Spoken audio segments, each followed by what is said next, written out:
Cho'rtan baliq va mushuk. Ivan Krylov. Ish chatoqdir, gar etik do'st somsa pishirsa. Somsa pastchi, qo'lda bigiz, kosiblik qilsa. Bunaqada ish orqaga ketishi tayin, axiratayin. Bunday hollar ko'p martalab sinab ko'rilgan. Kim birovning hunariga qo'l urar ekan, boshqalarga qaraganda bo'ladi sarkash va har qanday ish deganni buzadi yakkash.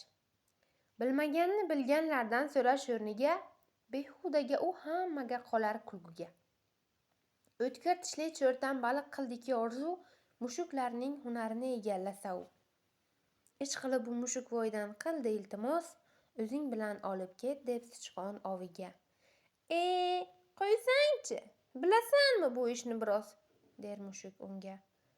Tag'in yana kulgu bo'lib o'tirma oshnam. Qo'yaver og'aynijon, sichqon ekan-ku. Undan katta baliqlarni ovlaganmiz biz. Unday bo'lsa qani ketdik. Yo'l olishib tez. Ombordagi sichqonlarni poylashdi ikkov. Qornini to'qlab, ko'ngil xushlab o'sha soatda mushuk shoshar oshnasidan olgani xabar. Qarasaki, cho'rtan yotar og'ir holatda. Bo'g'ilgancha og'zini kap-kap ochar u yumar.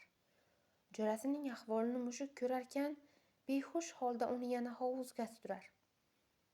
Yodda tutgil. Senga bu ish saboqdir, cho'rtan. Bundan buyon ish qila ko'r sen kallang bilan.